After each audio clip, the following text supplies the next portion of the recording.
ربی اے میرے رب ان قوم اتخذوا هذا القرآن مہجورا، بے شک میری قوم نے قرآن کو چھوڑ دیا، قرآن سے اپنا تعلق توڑ لیا، قرآن کو اپنا ضابطہ حیات نہیں بلکہ جب وقت پڑا، جب ضرورت پیش آئی تو قرآن کو پکڑا، ورنہ قرآن کو ہاتھ لگانا بھی گوارا نہیں کیا۔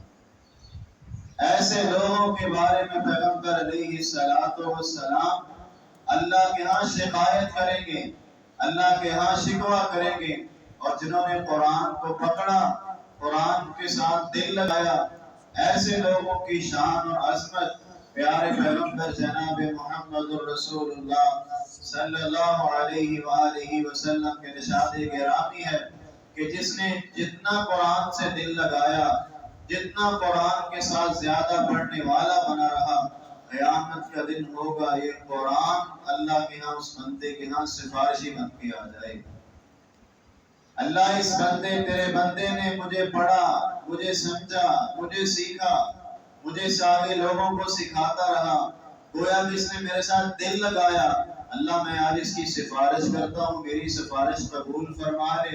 پیغمبر علیہ السلام فرماتے ہیں اللہ سفارش کو قبول فرما کے اس بندے کو جنت الفردوس کا داخلہ عطا کر دے گا۔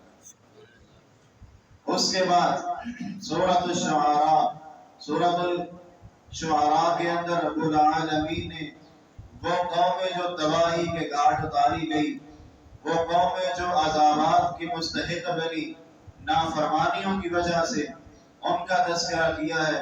اور پھر اسی سپارے کے اندر بھی سورۃ الشعراء کے اندر بھی رب العالمین نے قرآن مجید کی عظمت کو اجاگر کیا، وَإِنَّهُ لَتَنزِيلُ رَبِّ الْعَالَمِينَ نَزَلَ بِهِ الرُّوحُ الْأَمِينُ عَلَى قَلْبِكَ لِتَكُونَ مِنَ الْمُنذِرِينَ بِلِسَانٍ عَرَبِيٍّ مُبِينٍ۔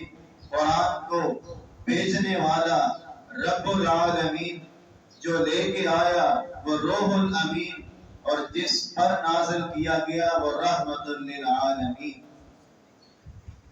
قرآن مجید کو میرے بھائی دل لگائی اس کے ساتھ، اور یہ اتنی عظیم کتاب ہے۔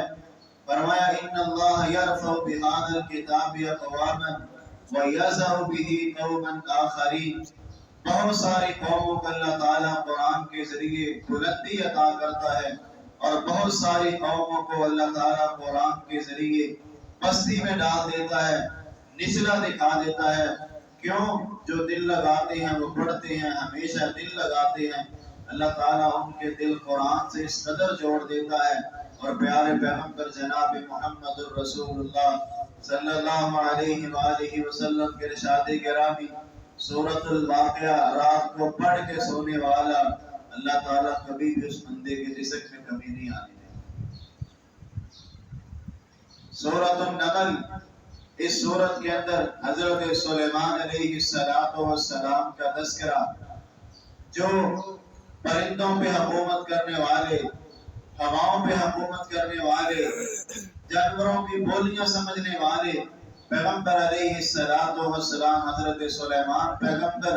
بات مختصر، آپ نے واقعہ سنا ہے ہدہد والا، وَتَفَقَّدَ الطَّيْرَ فَقَالَ مَا لِيَ لَا أَرَى الْهُدْهُدَ أَمْ كَانَ مِنَ الْغَائِبِينَ۔ جانوروں کی حاضری لگائی، ہدہد پرندہ جو ہے وہ غائب ہے، پوچھا کہاں سے آئے ہو؟ کہا قوم سبا، جنہوں نے ایک عورت کو اپنا حکمران سمجھ رکھا ہے، عورت کو اپنی حکومت دے رکھی ہے، ایسی قوم سے میں آیا ہوں۔ سلیمان پیغمبر نے اس عورت کے پاس جا کر کے دعوت اللہ دی، اس عورت کے تخت پہ جا کے، خیر بات لمبی ہے، 20ویں سپارے کی ابتدا ہے، اور اللہ تعالیٰ اس سپارے کی ابتدا میں کبھی وقت ملے تو اس کا پہلا رکوع جو ہے وہ لازمی ترجمے کے ساتھ پڑھنا۔ اللہ تعالیٰ اپنی یکتائی، تنہائی، اپنی صفات، اپنے کمالات اور افعال اس کے اندر بتاتے ہیں۔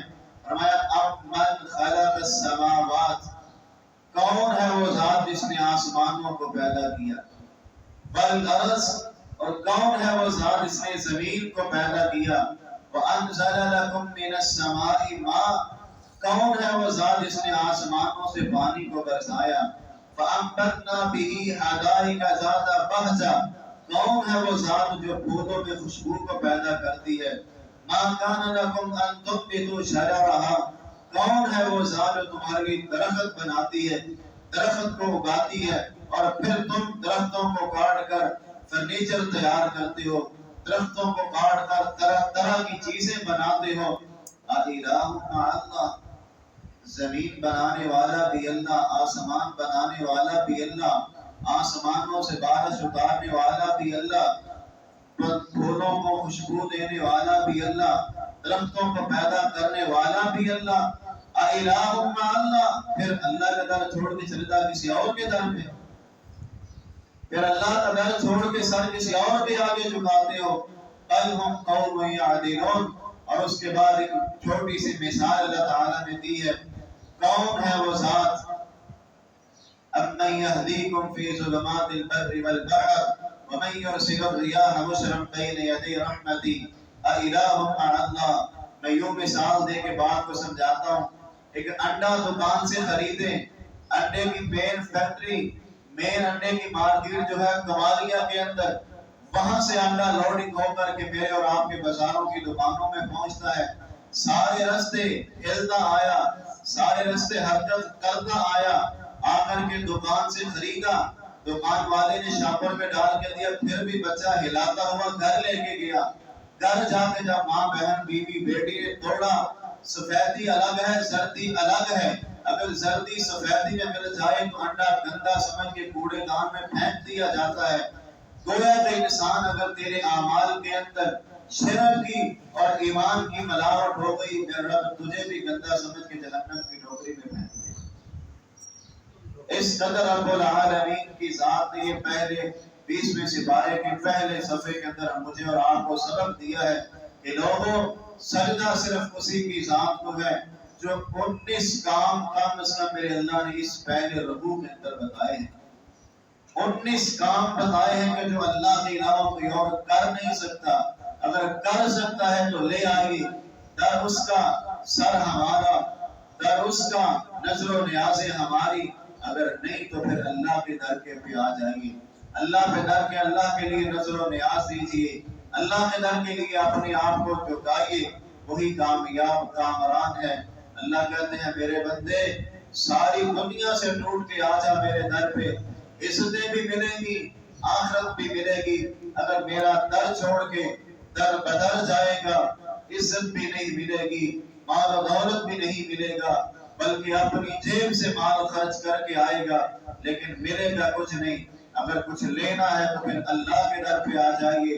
اللہ تعالیٰ نے 19ویں سپارے کے اندر مومنین کی صفات کا تذکرہ کیا ہے، بہت ساری مومنوں کی خوبیاں بیان کی ہیں۔ والذین یقولون ربنا اصرف عنا عذاب جہنم ان عذابها كان غراما انها ساءت مستقرا ومقاما۔ آخر میں اللہ تعالیٰ فرماتے ہیں اولئک یجزون الغرفة بما صبروا،